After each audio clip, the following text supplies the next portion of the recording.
If you have ever watched someone break down on live television and thought it was scripted, you need to hear this story. A man walked onto the Family Feud stage carrying a Ziploc bag in his back pocket. Nobody saw it. Nobody was supposed to.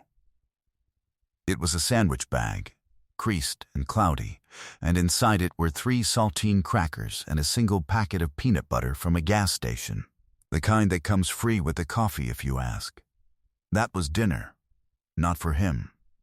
He had not eaten in 2 days. That was dinner for his 2 children, a 6-year-old girl and a 4-year-old boy, who were sitting in a borrowed van in the studio parking lot with a woman from their church because they had nowhere else to go. Devin Marshall was 31 years old, 6'3", and wearing a dress shirt he had washed in a gas station bathroom sink that morning and dried under the hand dryer until the wrinkles softened enough to pass for presentable. When Steve Harvey asked him what he was playing for, Devin said 7 words that dropped the temperature of the room by 20 degrees. My kid's first real meal in days. Steve Harvey's smile did not fade. It died. His hand went still on the card. He looked at Devin Marshall, and he saw something that 300 people in the audience missed: the hollows under the cheekbones. The belt cinched 2 notches past its wear mark. The shirt collar loose around a neck that had been thicker 3 months ago. And Steve Harvey said 5 words in a voice so quiet the boom mic barely caught them. Your children will eat tonight. Then he set the card on the podium and turned to his producer and said, Stop the game. It was 2:47 on a Thursday afternoon, and Steve Harvey was about to do something that had never been done in 22 years of Family Feud. But the real story hadn't even started yet. The clip of Steve Harvey saying your children will eat tonight to a homeless father on the Family Feud stage was uploaded 3 weeks after the taping and reached 267 million views in 8 days. The hashtag #FirstMealForMarshall trended in 37 countries. The video was shared by Jeff Bezos, who donated $500,000 to the Steve Harvey Foundation the same day. It was shared by Dolly Parton, who wrote, Some people play for prizes. This man played for crackers.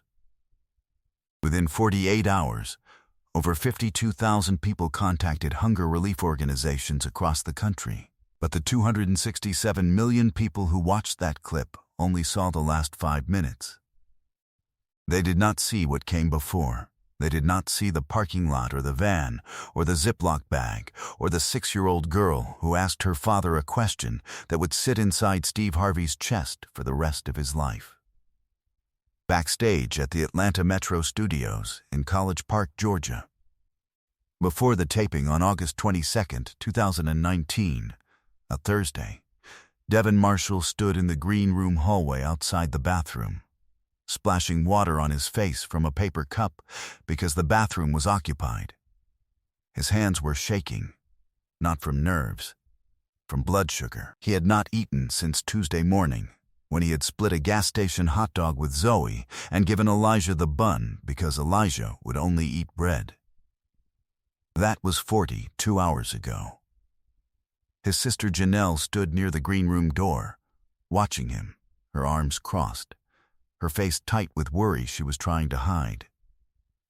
His cousin Ray was sitting inside on a folding chair, scrolling his phone. His friend from the shelter, a man named Terrence, who everyone called T, was pacing the hallway, cracking his knuckles. His church volunteer, a woman named Mrs. Alma Crenshaw, 68 years old, was not backstage. She was in the parking lot, sitting in her 2009 Dodge Caravan with Zoe and Elijah, reading them a picture book she had brought from the church library, keeping them fed with animal crackers and juice boxes she had packed that morning because she knew Devin had nothing to give them.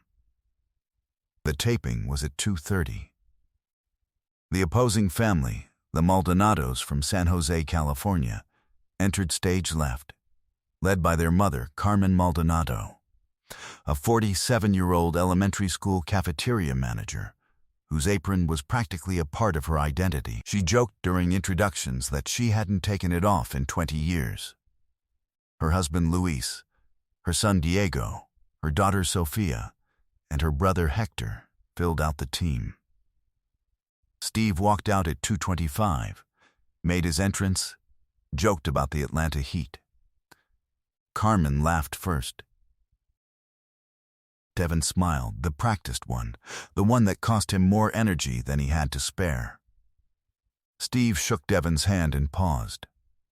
He looked at Devin's face for half a second longer than usual. He said, "Brother, you all right?" Devin said, "Yes, sir." He was not all right. He had been not all right for 93 days. From Zoe Marshall's perspective, the world had become a van. Not a home, not an apartment, not a room. A van. Mrs. Alma's van, which smelled like peppermints and old hymnals. Before that, it had been a shelter, the Salvation Army Family Lodge on South 2nd Street in Memphis, where Zoe slept on a cot next to Elijah's cot, next to Devin's cot, in a room with 12 other families, and where the lights went out at 9:00 p.m. And Zoe lay awake, listening to strangers cough and babies cry and her father breathe. Before the shelter, it had been a motel, the Relax Inn on Elvis Presley Boulevard, $39 a night, paid for with the last of Devin's savings, 7 nights, until the money ran out. Before the motel, it had been home. An apartment on Gill Avenue in South Memphis, 2 bedrooms, a kitchen with a table where they ate dinner every night. A living room with a couch where Devin read to them before bed. Zoe remembered the table. She talked about the table. She asked Devin when they were going back to the table. Devin told her soon. He told her they were on an adventure. He told her everything was fine. Zoe was 6. She knew everything was not fine. She knew it the way children know things, not through information, but through the texture of their father's voice, the tightness of his hand around hers, the way he smiled but his eyes didn't. She knew they were not on an adventure. She knew the shelter was not a hotel. She knew the van was not a campout. One morning in the shelter, 3 weeks before the taping, Zoe was sitting on her cot watching Devin lace up his boots for his day labor shift. She said, "Daddy, is this the day we eat?" Devin's hands stopped on the laces. He looked at his daughter. He said, "Baby, we eat every day." She said, "I mean eat at the table, with plates, like before." Devin finished lacing his boots. He kissed her forehead. He walked outside and stood behind the dumpster at the edge of the parking lot and pressed his back against the wall and slid down to the ground and sat there for 7 minutes, his forearms on his knees, his head down, his body folding in on itself like a building that had been standing too long on a cracked foundation. 93 days before Devin walked onto that stage, he had a job, an apartment, and a life that worked. He was a forklift operator at a distribution warehouse in Olive Branch, Mississippi. $17 an hour, 40 hours a week, overtime when he could get it. He had been at the warehouse for 4 years. His supervisor, a man named Glenn, called him reliable. Devin's wife, Monique, had left when Elijah was 18 months old. She moved to Dallas with a coworker. She did not file for custody. She did not call. Devin raised Zoe and Elijah alone. He dropped them at daycare at 6 a.m., worked until 3:30, picked them up, made dinner, gave them baths, read to them, put them to bed, packed lunches for the next day, and fell asleep on the couch at 10:00 with the television on low because the apartment was too quiet without another adult in it, and the noise helped. On May 21, 2019, Devin was operating a forklift on the warehouse floor when a pallet collapsed and struck his left shoulder. He filed a workers' compensation claim. The warehouse's insurance carrier approved temporary disability payments of $456 per week, roughly 2/3 of his regular pay. The payments were supposed to begin within 14 days. They did not begin for 41 days due to what the insurance company called a processing delay. During those 41 days, Devin missed rent. His landlord, a property management company called Magnolia Holdings, sent a notice on day 15. Devin called and explained the workers' comp delay. The property manager said the grace period was 10 days and the company policy did not make exceptions. On day 31, Devin received an eviction notice. On day 38, he was evicted. He packed what he could into garbage bags. Zoe's clothes, Elijah's clothes, his own clothes, the picture books, the plates from the kitchen table, a stuffed elephant Elijah slept with, and he drove to the Salvation Army Family Lodge. There were no available family units. He was placed on a waiting list. He slept in his car, a 2008 Honda Accord, with Zoe and Elijah in the back seat for 3 nights. On the 4th night, a bed opened at the shelter. They moved in. The workers' comp payments finally began on July 1st, $456 per week, minus the 3 weeks the insurance company had recalculated after reviewing his hourly rate and adjusting downward, leaving $398 per week. Devin used it to pay for the shelter's suggested donation, food, diapers for Elijah who was still in pull-ups at night, and gas. There was not enough for a deposit on a new apartment. Security deposits in Memphis averaged $800 to $1,200. He needed first month's rent plus the deposit, $1,600 minimum for anything in the neighborhoods with the schools Zoe attended. He did not have $1,600. The workers' comp payments covered survival. They did not cover recovery. The shelter had a 60-day maximum stay.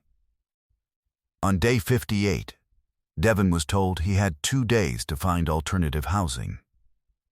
He could not find alternative housing. Mrs. Alma Crenshaw, a volunteer at the shelter who had taken a particular interest in Devin and his children, offered her van, not to live in, to use during the day while she helped him search for housing, and while the children were at a summer program the church ran. At night, Devin and the kids slept at a different church member's house each week, a rotation that Mrs. Alma organized, calling it hospitality hosting, because she knew Devin would not accept charity, but would accept hospitality. Devin applied to 11 apartments. 7 required credit checks he could not pass because the eviction was on his record. 3 required income verification he could not provide because workers' comp was not considered stable income. 1 accepted him, but required a $1,400 deposit he did not have. He picked up day labor jobs, loading trucks, moving furniture, cleaning construction sites, earning $60 to $80 per day cash when work was available. It was not always available. The food ran out regularly. Devin fed Zoe and Elijah first. Always, he ate what was left. Sometimes there was nothing left. He lost 34 pounds in 3 months. His sister Janelle sent him $200 when she could, but she was a home health aide in Memphis, making $12 an hour, and she had her own rent. His cousin Ray lent him $150 once and did not ask for it back. Mrs. Alma packed food for the children, but Devin refused to take food from a 68-year-old woman on a fixed income, and she had to hide it in the van's glove compartment, granola bars, applesauce cups, animal crackers, where Devin would find it later and know she had put it there, and eat nothing himself so the kids could have it. He told Janelle he was doing fine. He told Ray things were looking up. He told Mrs. Alma he had leads on an apartment. He lied to everyone, because the truth that he was a 31-year-old father of 2 who had held a steady job for 4 years and was now homeless because a pallet fell on his shoulder and an insurance company took 41 days to process a check, was a sentence that made him feel like he had failed, even though every system around him was the thing that had actually failed. T his friend from the shelter, told him about Family Feud tryouts in Atlanta. The $20,000 prize would cover a deposit, first and last month's rent, furniture, food, and a month of breathing room. Devin applied on Mrs. Alma's phone. His own phone had been disconnected for non-payment, sitting in the van in the church parking lot at 9:00 p.m., while Zoe and Elijah slept in the back seat. He was selected 4 weeks later. Mrs. Alma drove them to Atlanta. She packed juice boxes and animal crackers and the picture book. She did not tell Devin that she had also packed a casserole and a cooler in the back of the van, enough for 2 days, because she knew that whatever happened on that stage, those children were going to eat a real meal that night. The audience thought that was the peak. They were wrong. The Marshall family won the main game 293 to 227. Devin played with a ferocity that surprised even Steve, answering before the questions were fully read, his voice sharp, his body leaning forward like a man running toward something. Steve sent him to fast money. Devin placed both hands on the podium. His fingers were trembling. He answered all 5 questions in 11 seconds, the fastest of the season. Steve walked to the board. The numbers climbed. 42. 36. 44. 39. The total reached 161. One answer remaining. Steve said, "We need 39. 38. 199. 1 point." The buzzer sounded. The board flashed red. Devin's hands slid off the podium. They dropped to his sides. He stood perfectly still, his eyes on the board. And then his head tilted back, and he looked at the ceiling, and his mouth opened slightly, and no sound came out. It was the posture of a man who had just heard a door lock. The studio fell completely silent. Steve walked toward him. He was 3 steps away when Devin looked down from the ceiling and said, not to Steve, but to the room, to the air, to no one, "My kid's first real meal in days." His voice was flat, empty, the voice of a man stating a coordinate on a map of his own disaster. Steve stopped. The card stayed in his hand for 2 seconds, then his fingers opened and it fell to the floor. He looked at Devin's face, at the hollows, at the belt, at the collar, and he said, "Your children will eat tonight." He said it quietly. He said it like a promise, not a performance. Devin's chin dropped, his shoulders rounded forward. He said, "I've got 3 crackers in my pocket, Steve. 3 crackers and a peanut butter packet. That's what I came here with for my kids. That's all I have." The studio fell completely silent for the second time. 300 people heard a father say the word crackers and understood that they were watching something that no game show was built to hold. Steve turned away from Devin. He walked 3 paces toward the wing and stood with his back to the audience. His hand went to his face. His shoulders moved. The room held its breath. Even the crew members had stopped what they were doing. Hardened television professionals were staring at the floor. A sound technician removed her headphones. A lighting tech in the catwalk pressed his forehead against the rail. Steve turned around. His face was wet. He walked to Devin and stood directly in front of him, closer than a host stands, the distance a brother stands, and said, "Stop the game. Right now. We're done." He looked at Carla, his producer. "I don't care about anything else today. Stop it." Steve put his hand on Devin's shoulder. He said, "A long time ago, when I was at the very bottom of my life, and I mean the bottom, brother, the place where you can't see the light, an old man at a gas station looked at me and said, 'God's got a plan bigger than your pain.' I didn't know that man. He didn't know me. He was a stranger who saw something in my face and said the one thing I needed to hear. Devin, I'm your stranger. I'm the man at the gas station. And I'm telling you right now, God's plan for you is bigger than 3 crackers in a Ziploc bag. It is bigger than a parking lot and a borrowed van. It is bigger than anything you can see from where you're standing. And today, you're going to see it. We're giving this family the $20,000. Devin's body folded. Not his knees, his whole body. He bent at the waist, and his hands went to his face, and the sound that came out of him was raw and broken and deep. The sound of 93 days of gas station sinks and shelter cots and garbage bags and Ziploc crackers breaking open. Janelle ran to him and caught him. T pressed his fist against his own forehead and turned away. Ray stood still with tears streaming down his face. But Steve wasn't done. I made a phone call during our break today. I called Martha Lester, the executive director of Family Promise of Memphis, an organization that provides transitional housing for homeless families. Steve paused. His voice was cracking. Family Promise has a fully furnished 2-bedroom apartment available in Whitehaven. It is waiting for Devin Marshall and his children. The rent is subsidized for 12 months. There is a kitchen with a table. There are plates. There are beds. There are doors that lock.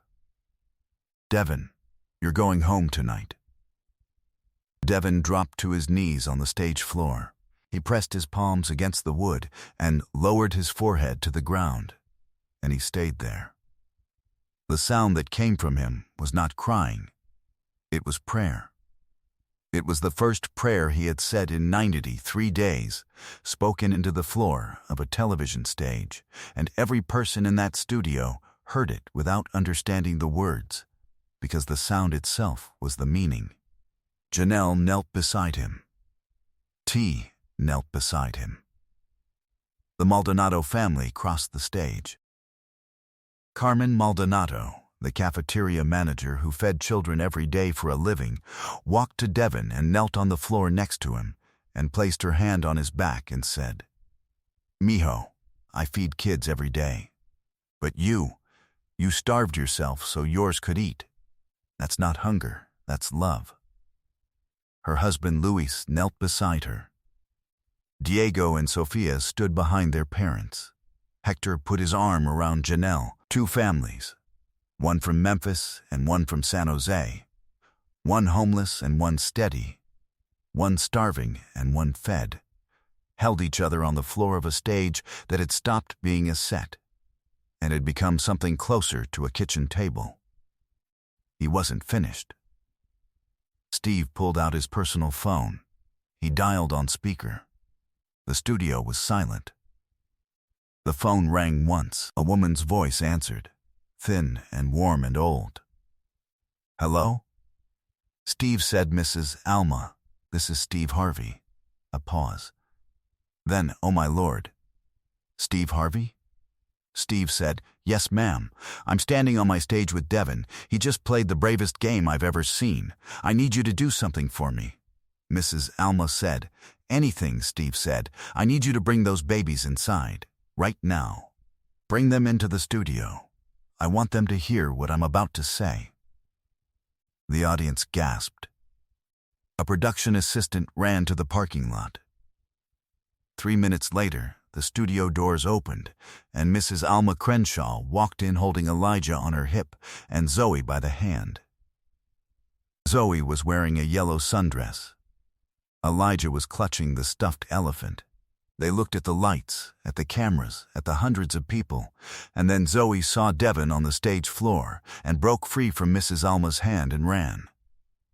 She ran up the stage stairs and threw herself into her father's arms and said, "Daddy, did we win?" Devin held her against his chest and could not speak. Elijah reached for him from Mrs. Alma's arms and Devin took him too. Both children pressed against him, and he knelt on that stage floor holding everything he had in the world, and the Ziploc bag in his back pocket crinkled against the stage, and nobody heard it, except him. Steve looked at the camera. His eyes were destroyed. His voice was wrecked. "I want to talk to everyone watching at home. This man had 3 crackers. 3. In a Ziploc bag. For his 2 children. He had not eaten in 2 days. He lost his apartment because a workers' comp check was 41 days late. 41 days. And in those 41 days, he lost everything. His job. His home. His savings. Everything except those 2 kids right there." He pointed at Zoe and Elijah. "If you are watching this and you have food in your refrigerator tonight, call someone. Call a shelter. Call a food bank. Volunteer.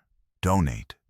Because right now, tonight, in your city, there is a father with 3 crackers in his pocket, trying to figure out how to make them last until morning. And he shouldn't have to figure that out alone." Steve turned to the Maldonado family. He told them their appearance fee would be tripled and $20,000 donated to the organization of their choice. Carmen Maldonado said, "Give it to a food bank. Every penny. For families like his." Luis nodded. Steve shook Carmen's hand, and then he pulled her into a hug. Not a handshake. A hug. And Carmen held him the way a mother holds someone who needs it. And Steve let her, because some moments are too large for handshakes. The clip reached 267 million views in 8 days. The hashtag First Meal for Marshall trended in 37 countries. Dolly Parton shared it and donated $250,000 to the Mid-South Food Bank in Memphis. Jeff Bezos donated $500,000 to the Steve Harvey Foundation. Tyler Perry sent a personal check to Devin Marshall for $50,000 with a note that read, "From one man who knows what an empty table feels like to another." Within 72 hours, over 52,000 people contacted food banks and homeless shelters across the country. The night of the taping, Devin Marshall drove Mrs. Alma's van to the Family Promise apartment in Whitehaven. He carried Zoe up the stairs. There were only 4 this time. 4 stairs.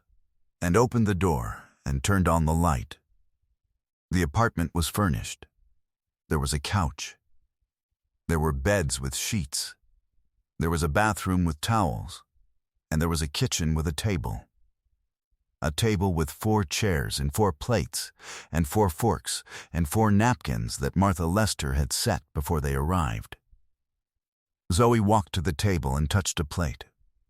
She looked at Devin. She said, "For real, Daddy?" Devin said, "For real, baby." He cooked that night.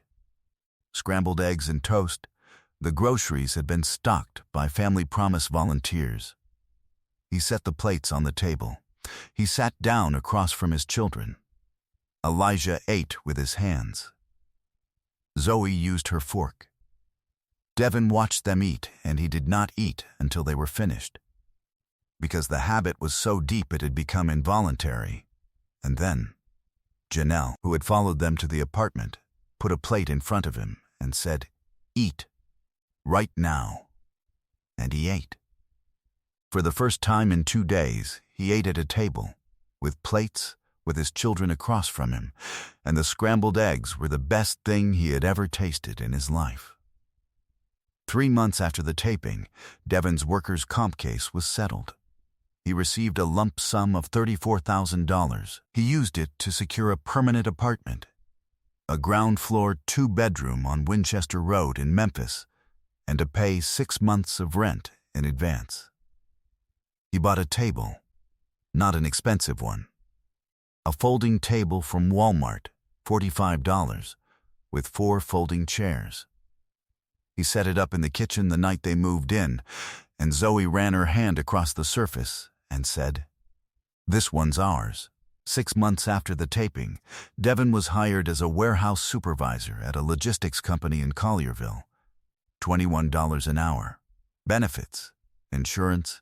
His new supervisor, a man named Derek, had seen the Family Feud clip and called Devin directly. "I don't need a resume," Derek told him. I saw the clip. Anyone who plays a game show to feed his kids will show up every day. He was right. Devin has not missed a shift. A year after the taping, the Steve Harvey Foundation, in partnership with Family Promise and Feeding America, launched the First Meal Fund, a rapid response program that provides emergency food assistance, temporary housing placement, and employment support to homeless families with children. To date, the First Meal Fund has served 4,127 families across 39 states, provided over 2.3 million meals, and placed 1,892 families in transitional or permanent housing. The fund raised $28.6 million in its first 3 years. Mrs. Alma Crenshaw was named the program's first volunteer coordinator for the Memphis region. She drives the same 2009 Dodge Caravan. She still packs animal crackers in the glove compartment. 2 years after the taping, Steve Harvey visited Devin at his apartment on Winchester Road. He sat at the folding table. Zoe brought him a glass of juice. Elijah showed him the stuffed elephant, which now had a sewn patch on its ear from an incident with the apartment door. Steve said, in an interview with People magazine later that week, "I've hosted this show for a long time. I've given away a lot of money. But I've never had a man look me in the eye and tell me he had 3 crackers in his pocket for his children. 3 crackers. That sentence changed the way I understand this job. It's not entertainment. It's proximity. We get close enough to people to see the truth, and when we see it, we have 2 choices. Look away or act. Devin Marshall didn't let me look away. Today, Devin Marshall is 34. He is a warehouse supervisor. He has not missed a day of work in 2 years. Zoe is 9. She is in the 3rd grade. She reads above her level. She wants to be a teacher. Elijah is 7. He is in the 1st grade. He carries the stuffed elephant to school in his backpack, even though the other kids tease him. Because Devin told him that keeping something you love close doesn't make you weak, it makes you honest. The Ziploc bag is gone. Devin threw it away the night they ate scrambled eggs at the Family Promise table. He did not keep it. He did not want to. Some artifacts of survival are not worth preserving. They are worth discarding, completely and without ceremony, because their absence is the proof that something changed. And every evening, Devin Marshall comes home from work and cooks dinner. Not every night. Sometimes Janelle brings food. Sometimes Mrs. Alma drops off a casserole. But most nights it is Devin in the kitchen, standing at the counter, cutting vegetables or stirring a pot, while Zoe sets the table with the 4 plates and the 4 forks and the 4 napkins, and Elijah sits in his chair with the elephant in his lap waiting. Devin does not eat last anymore. He eats with them. At the same time. At the same table. With the same plates. And every night, before the first bite, Zoe looks at her father across the table and says, "For real, Daddy?" And every night, Devin smiles, the real one, the one that reaches his eyes and says, "For real, baby, for real." A man walked onto a stage with 3 crackers in his pocket and nothing else. And a stranger looked at him and said, "Your children will eat tonight." And they did. Sometimes the distance between hunger and home is not a meal. It is someone seeing you, not your situation, not your failure, not the belt cinched past its wear mark, but you. And sometimes the most important table in the world is not the one with the feast. It is the folding one from Walmart, $45, with 4 chairs and 4 plates, and a father who sits down at the same time as his children, because he finally can. If this story about a father who carried 3 crackers and 2 children and 93 days of silence, and the moment that finally broke it open, moved you, make sure to subscribe and hit that thumbs up button. Share this video with someone who needs to know that asking for help is not failure, It is the first step toward the table. Have you ever watched someone carry something they didn't have to carry alone? Let us know in the comments.